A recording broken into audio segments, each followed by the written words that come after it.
Good evening, everyone, and welcome to the November 2023 Ordinary Council meeting. We acknowledge and pay our respects to the traditional custodians of this land, the Whadjuk people of the Noongar Nation, and their elders past and present. I would like to advise everyone that the audio of this meeting is being live streamed to YouTube. I request everyone to please turn off your mobile phones. I remind you that any recording of the meeting proceedings and photography within the chamber is prohibited unless prior approval has been granted, and councillors and city officers are reminded to disclose any declarations of financial interests and interests affecting impartiality, and are requested to activate their microphones when addressing the meeting. So, with that, welcome. Item 1 is the declaration of opening, and I declare this meeting open at 1 minute past 6 p.m. Item 2 is a disclaimer. The City of South Perth disclaims any liability for any loss arising from any person or body relying on any statement, discussion, recommendation or decision made during this meeting. Item 3 is announcements from the presiding member. That's me. There's no such announcements this evening. Item 4 is attendance. Item 4.1 is apologies. There are no apologies this evening. Item 4.2 is approved leaves of absence, and there are no approved leaves of absence relevant to this evening. Item 5 is declarations of interest. Mayor Greg Milner, that's me. I've declared an impartiality interest in item 10.1.1, as I know many of the nominees. I've received a declaration from Councillor Jennifer Navard of an impartiality interest, also in item 10.1.1, as some of the participants are known to me. And I've also received a declaration from Councillor Mary Choi of an impartiality interest in item 10.1.1, as some of the nominees are known to me. Councillors, does anyone else have any declarations of interest that they'd like to make this evening? That's a no? Okay. Moving on to item 6, which is public question time. Item 6.1 is responses to previous public questions taken on notice. There's none tonight. Item 6.2 is public question time, and I now open public question time at 3 minutes past 6 p.m. We've received no written submissions prior to tonight's meeting. I'm just going to check with governance to see if there's any late questions in the tray. No, there is not? Okay. In that case, I close public question time at 3 minutes past 6 p.m. Item 7 is confirmation of minutes and notes. Item 7.1 is minutes. Item 7.1.1 is the ordinary council meeting held on 31 October 2023. I'm about to call for a mover and a seconder that the minutes of the ordinary council meeting held 31 October 2023 be taken as read and confirmed as a true and correct record. Could I have a mover, please? Councillor Coveney, thank you. And a seconder? Councillor D'Souza, thank you. Does anyone oppose this item? No. In that case, I'll use my powers under the standing orders to declare that carried unanimously. Item 7.2 is notes of briefing. So I'm about to call for a mover and a seconder to move that council notes the following council workshops and briefings were held. 7.2.1, concept briefings and workshops, and 7.2.2, council agenda briefing dated 14 November 2023. Could I have a mover, please? Councillor Coveney, seconded by Councillor Brenda Abrandis. Does anyone oppose this item? No. In that case, I'll declare it carried unanimously. Thank you. We now move on to item 8, which is presentations. Item 8.1 is petitions. There's no petitions this evening. Item 8.2 is gifts or awards presented to council. There are no such gifts or awards this evening. Item 8.3 is deputations, and there were no deputations heard at the council agenda briefing held 14 November 2023. That brings us to item 9, which is the method of dealing with agenda business. And I wish to advise that the following agenda item is a new report and was not presented to council at the council agenda briefing held on 14 November 2023. That's item 10.4.6, entitled Appointment of Deputy Delegate to the Western Australian Local Government Association, South East Metropolitan Zone. I'll now seek confirmation from the Chief Executive Officer, Mr. Mike Bradford, that all the report items contained in tonight's agenda were discussed at the November Council agenda briefing. Mr. Bradford. With the exception of the one you mentioned, Mr. Mayor, that is correct. Thank you, Mr. Bradford. So, with the exception of those items to be withdrawn for discussion, reports will be adopted by exception resolution. And by this, I mean that the officer recommendation will be adopted as is without discussion or amendment. So the following items have been withdrawn. The first is item 10.4.3, entitled Metro Inner South Joint Development Assessment Panel.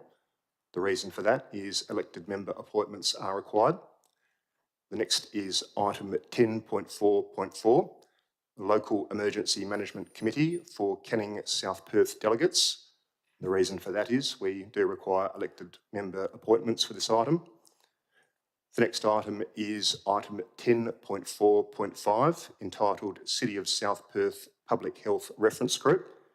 And the reason, once again, is elected member appointments are required. And the final item is 10.4.6, appointment of Deputy Delegate to the Western Australian Local Government Association South East Metropolitan Zone. And the reason for that is it's a new report. Councillors, does anyone wish to withdraw any other items for discussion this evening? Councillor Choi. Yes, thank you, Mr. Mayor. Just item 10.3.1, 10 to 9, 2023, provision of weed control in roads and pathway services. I just have some questions I would like to ask on that item, please. 10.3.1 has been withdrawn. Any others, councillors? No. Okay. In that case, I'll seek for a mover and a seconder to carry the following items by exception resolution.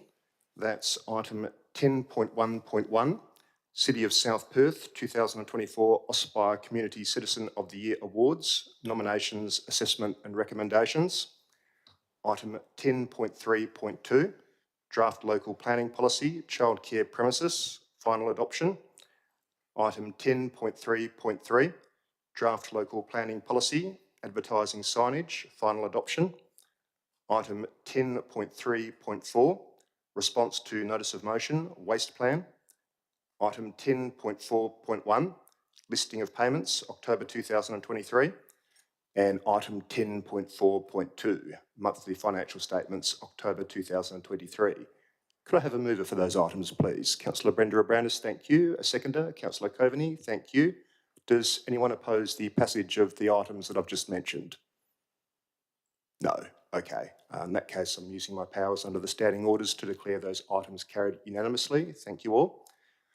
So, for the benefit of those listening via YouTube, those items have just been passed by exception resolution in accordance with clause 5.5 of the City of South Perth Standing Orders Local Law 2007, and the officer's recommendations have been accepted by council. We'll now be moving on to those reports identified to be withdrawn for discussion this evening. So that brings us to item 10. The first item in item 10 to be withdrawn for discussion this evening is item 10.3.1, entitled Tender 9 of 2023, Provision of Weed Control in Roads and Pathways Services. I haven't received any amended motions or alternative motions. We do have an officer recommendation before us. Will anyone move the officer recommendation? Councillor Coveney, thank you. Anyone to second? Councillor Cridland, thank you. Councillor Coveney, the floor is yours. Simply, this just seems a sensible proposal. I've got nothing further than that. I think it speaks for itself. Mayor, thank you. Thank you, Councillor Coveney. Councillor Cridland, you're the seconder. Nothing to add? No. Okay. Councillor Choi, you mentioned that you had some questions. If you'd like to ask the first of your questions, please. Yes, thank you. So just confirming that this tender is only for roads and pathway services, not verges or parks or reserves? And if so, is the provision of weed control for those other areas covered under a separate tender? And if so, when is that due for renewal, please? Ms Amprema? Thank you, Mr Mayor. Yes, this tender is only considering the control of weeds within the road and footpath area. As to when the contract expires for the control of weeds in our public open spaces, I need to take that on notice. Thank you, Ms Amprema. Councillor Choi, second question. Yes, thank you. Through the Chair, Director Ampremo. In terms of the tender process, was the city's strategic community plan, health plan and chemical use policy a relevant consideration? Ms Amprema? The city does take those into consideration when preparing a tender. We use information that tells us how to use those chemicals in accordance with the manufacturer's guidelines, which says that it's not a risk to public health. Thank you, Ms Ampremo. Did you have a follow-up question, Councillor Choi? Yes, thank you again through the Chair, Director Ampremo. In terms of the tender criteria, I can't see anything about the methodology. So I'm just wondering if the tender is for all chemical or mixed methodologies. Is it really up to the contractor to decide what methods they use? Ms Ampremo? No, the tender document asks for prices for chemical spraying and for steaming, and it gives indicative quantities for each of those, and the city directs where each of those treatments is to be used. Thank you, Ms Ampremo. Any further questions, Councillor Choi? Yes, thank you, Mr Mayor, again through the Chair to Director Ampremo. Now, I believe the city has previously conducted alternative approaches to weed control, and I'm just wondering, was there any feedback or can the council receive any sort of indication on how they went in the past? I mean, I did receive some verbal feedback informally, and I believe that's been discussed amongst councillors offline, but I'm just wondering if there's anything formal that we could be given, please, or provided with. Ms Amprema? I don't have details of what you're referring to. Possibly was before my time with the city, but we do look at what happens within the industry, and we are aware of the effectiveness of alternative treatments such as steam treatment and the cost, and I provided at the agenda briefing an indication of what the cost would be if we were to use steam treatment instead of chemical treatment. Thank you, Ms Amprema. Councillor Choi, any further questions? No. Okay. Councillors, does anyone have any further questions, or does anyone wish to speak against the officer recommendation? No. In that case, Councillor Coveney, there wasn't really much of a debate, but if there was anything you wanted to say? No? Okay. I'm putting the officer recommendation to the vote then. Councillors, please cast your votes.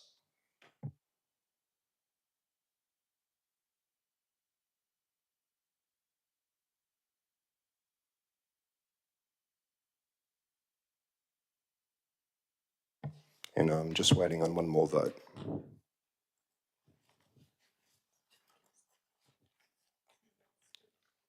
Governance, do we know who it is? Oh, Councillor Cridland. That was unanimous. Thank you all. So, moving on to the next item to be withdrawn for discussion this evening, which is item 10.4.3, entitled Metro Inner South Joint Development Assessment Panel. We have an officer recommendation before us here. I understand that, Councillor Cridland and Councillor Waugh have put up their hands to be appointed as members of the Metro Inner South Joint Development Assessment Panel. Before I move an item to that effect, is there anyone who wishes to put up their hand to be an alternate member?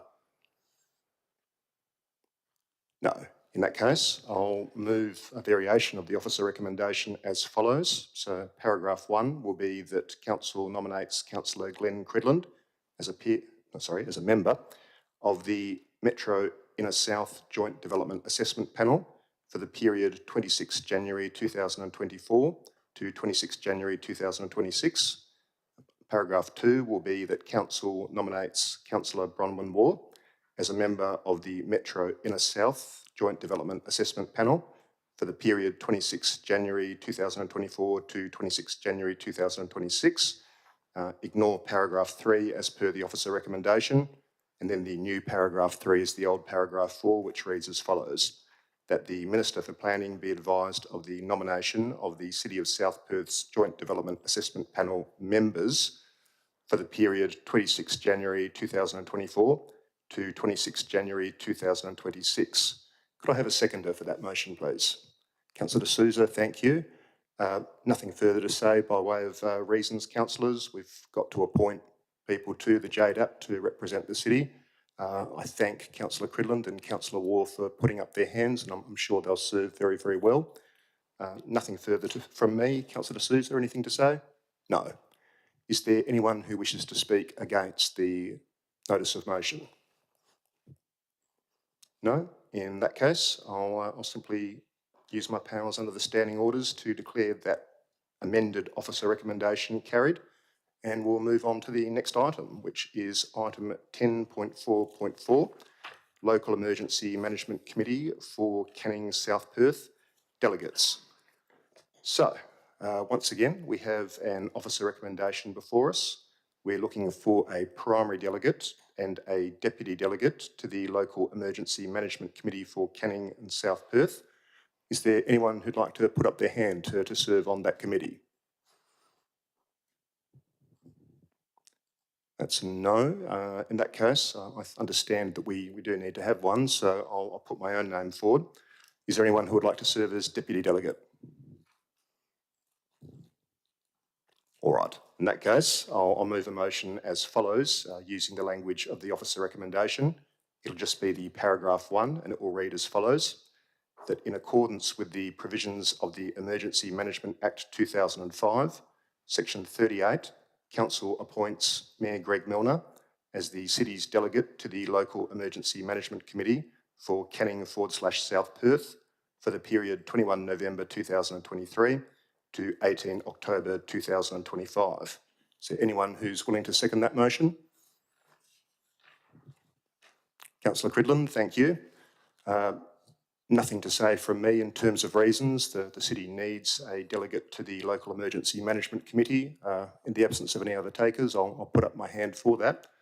Councillor Cridland, anything to say? No. Is there anyone who opposes the amended officer recommendation? That's a no. In that case, I'll use my powers under the standing orders to declare that motion carried. Thank you all. And we'll move on to the next item to be withdrawn for discussion, which is item 10.4.5, City of South Perth Public Health Reference Group. We've got an officer recommendation before us. I understand that Councillor Jennifer Navard has put up her hand to serve. Is that correct, Councillor Navard? Thank you. I'll move a motion as follows, that Council appoints Councillor Jennifer Navard to the City of South Perth Public Health Reference Group for the period 21 November 2023 to 18 October 2025. Is there anyone willing to second that motion? Councillor Prendiville, thank you. Nothing ground-shattering to say, folks. Once again, we do need a council representative to serve on the Public Health Reference Group. I thank Councillor Navard for putting up her hand. Councillor Prendiville, anything to say as seconder? No. Does anyone oppose the notice of motion? No. In that case, I'll declare it carried unanimously. Thank you all. And we move on to item 10.4.6, which is appointment of deputy delegate to the Western Australian Local Government Association South East Metropolitan Zone. Prior to the meeting, I understand that Councillor Jennifer Navard advised that she would nominate for the position of deputy delegate. Is there anyone else that would also like to serve as a deputy delegate? No? Okay. In that case, I'll move the motion as follows, that Council appoints Councillor Jennifer Navard as the deputy delegate to the Western Australian Local Government Association South East Metropolitan Zone for the period 21 November 2023 to 18 October 2025. Is anyone willing to second that motion? Councillor De Souza, thank you. Once again, councillors, nothing much to say. Thank you to Councillor Navard for putting up her hand to serve as deputy delegate. Councillor De Souza, anything to say by way of seconder? No. Okay. Does anyone oppose this item? No. In that case, I'll declare that amended officer recommendation carried unanimously. which brings us to item 11, which is applications for a leave of absence. Councillors, I've requested a leave of absence application from 22 November 2023 to 3 December 2023 inclusive. Does anyone else have a leave of absence application that they'd like to submit tonight? Councillor Credland. May I please have 11 December 2023 until 30 January 2024? And that's inclusive? Inclusive. Thank you. Anyone else? No. Okay.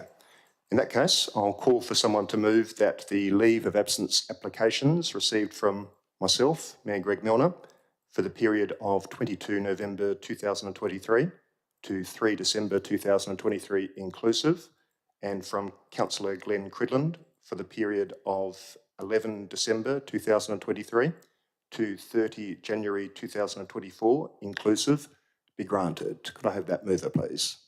Councillor Coveney, thank you. A seconder? Councillor D'Souza, thank you. Does anyone oppose this? No. In that case, I'll declare it carried unanimously. Thank you all. That brings us to item 12, which is motions of which previous notice has been given. That's nil for this evening. Item 13 is questions from members. Item 13.1 is responses to previous questions taken on notice. Responses to questions from members taken on notice at the October 2023 Ordinary Council meeting can be found in the appendix of this agenda. That brings us to item 13.2, which is questions from members. Are there any questions from members this evening?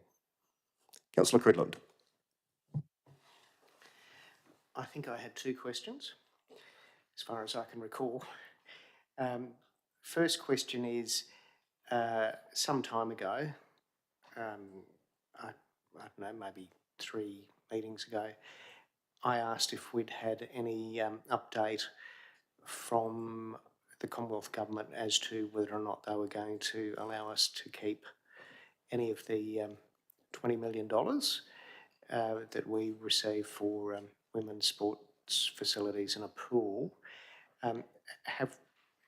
Is the city able to update the council, or do we expect an answer at some stage soon, or or should we just be quiet and not poke the beast? Ms Amprimo, can I send that one your way? Yeah, thank you, Mr. Mayor. We are in contact with the Office of Sport around the progress on reviewing that variation request. They have told us that it is still under consideration, and we are hopeful that we might have a response before the end of the year. Mr Bradford. And I might just add a bit more. So we actually wrote to the Commonwealth on the 10th of August, which outlining how we wanted the money redirected as our preference, and we put forward 2 options. The first option was for funding to be directed towards the building of indoor sports courts at George Burnett, along with associated facilities.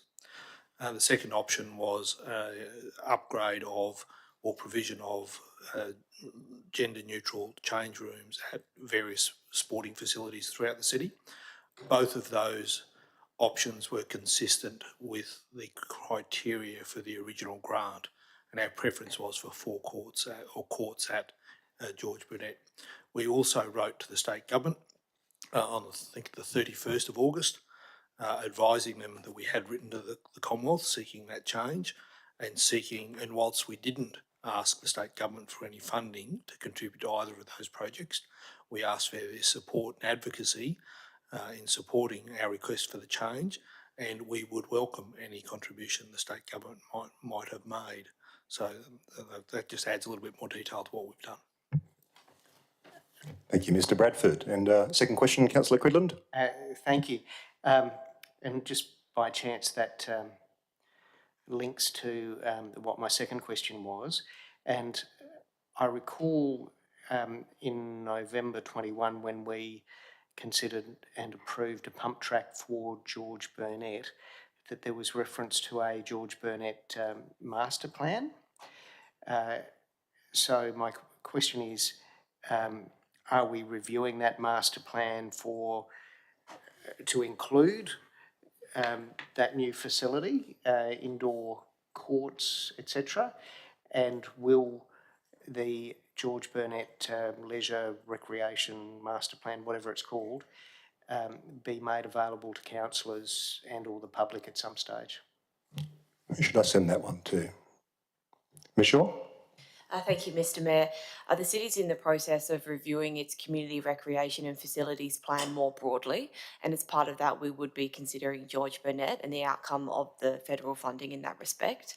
If there's a requirement to modify the master plan in light of the potential provision of indoor courts, then we would bring that back to Council for further consideration. Thank you, Ms Shaw. Sorry, a follow-up question.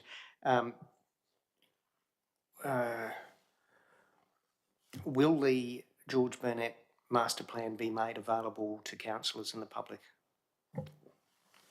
Ms Shaw or someone else? Ms Shaw? Thank you, Mr Mayor. I see no reason why it can't be made public, so we can provide that to you. Thank you. Any further Councillor Choi? Yes, thank you. Just following on from Councillor Cridland's question first. With regards to the George Burnett Master Plan, is the Manning Markets provided for within that plan, or is there any sort of changes on the horizon in regards to the Manning Markets, the status of that? And like, how is Manning Markets actually governed? Is it under a lease or? Who should I send that to? So the Manning Markets operates under a licence. The current licence, I think, expires on the 30th of June 2024. I'm not sure whether they've got a further option to renew. So in terms of the master plan, I don't think it necessarily contemplates anything specific for the markets. It's more about other facilities, so it assumes that the George Burnett could be used for other purposes. There's an update that went on the website today talking about there's a number of things occurring at George Burnett, and it's useful for council and the community to tie those together.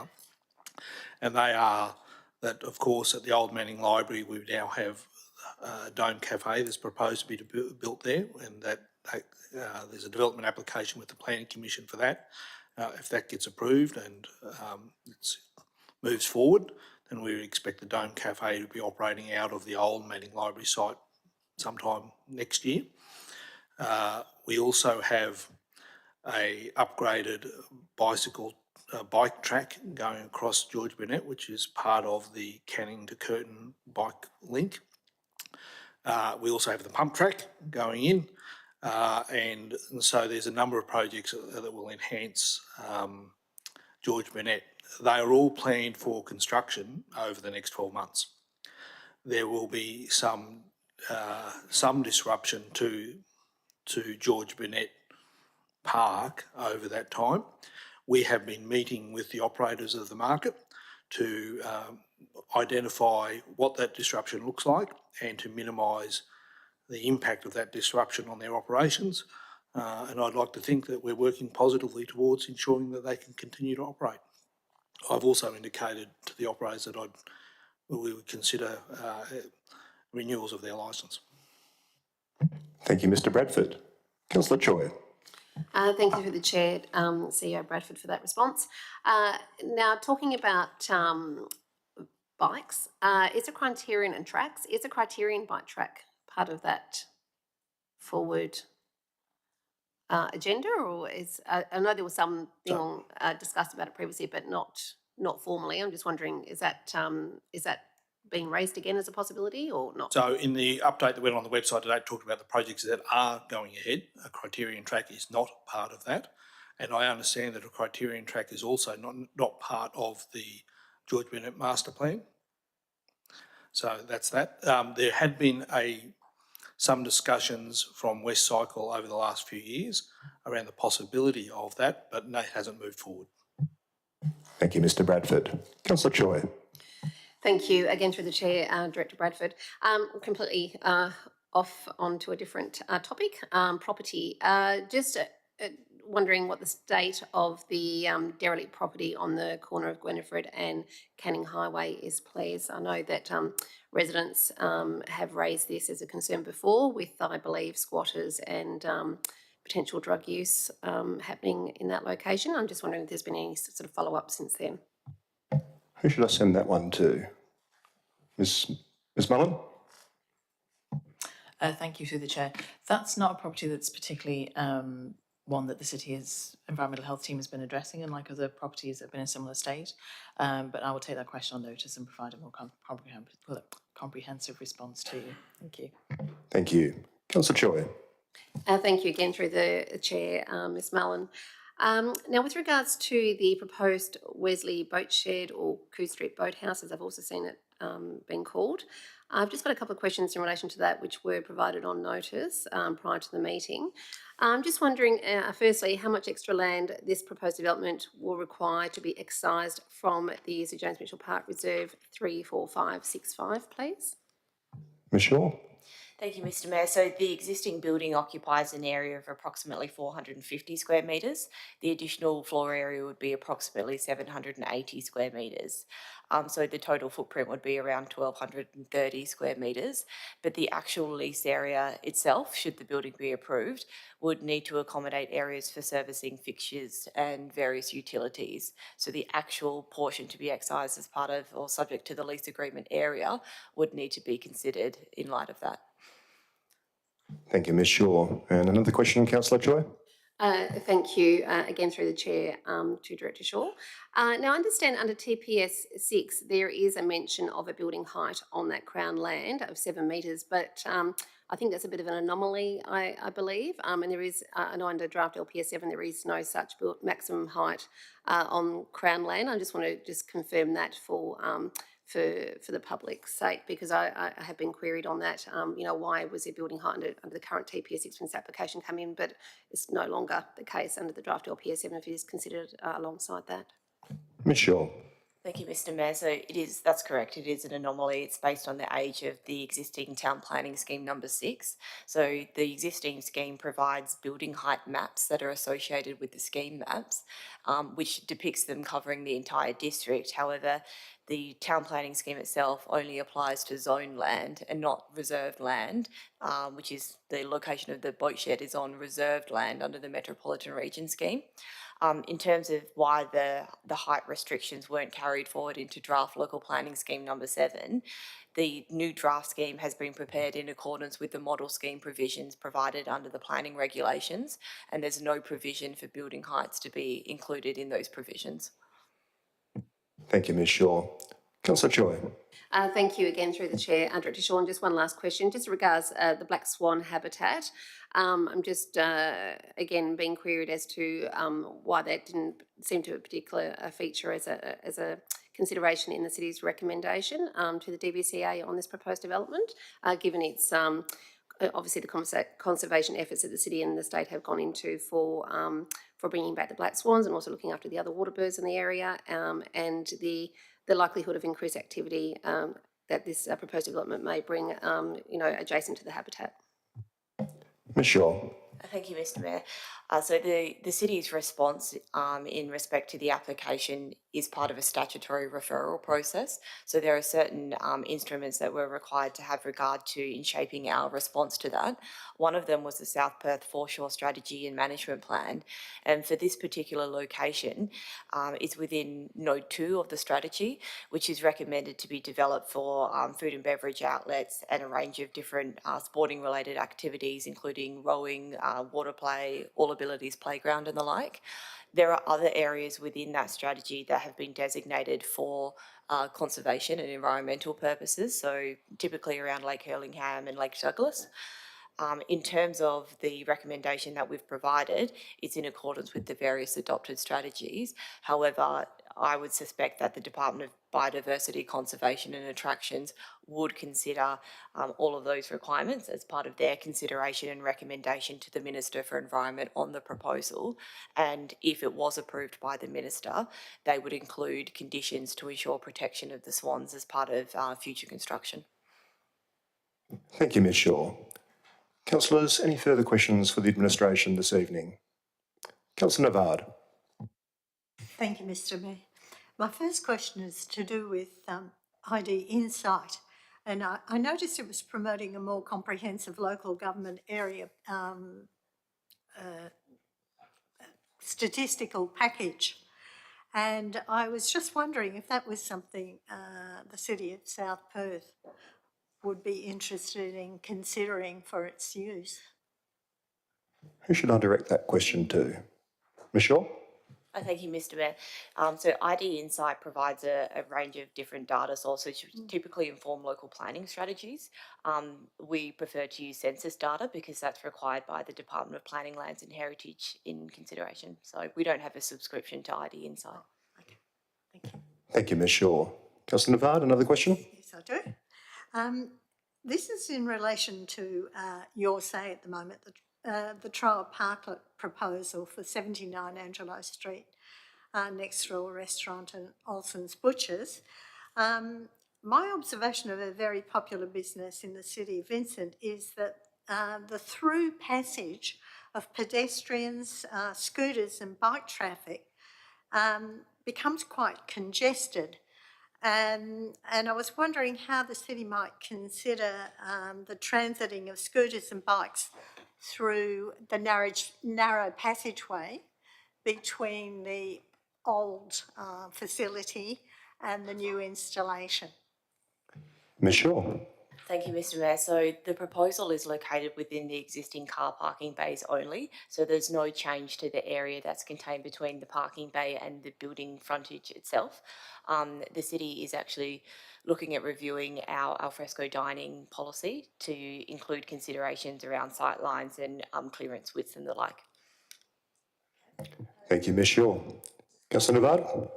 This is actually a follow-on from the earlier discussion about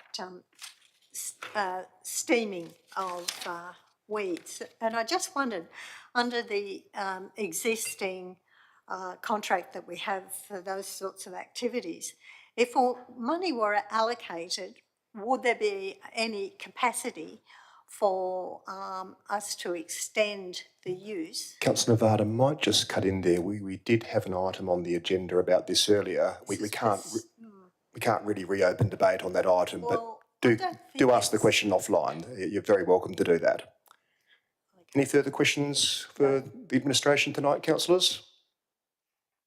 No. Okay. In that case, that brings us to item 14, which is new business of an urgent nature, introduced by decision of the meeting, which is nil. And item 15 is ordinarily when we would close the meeting to the public if there was any reason to do so, but there's not. Which brings us to item 16, which is closure. So before I close tonight's meeting, I'd like to thank you all for your attendance and participation. I declare this meeting closed at 6:38 p.m. Thank you all and good night.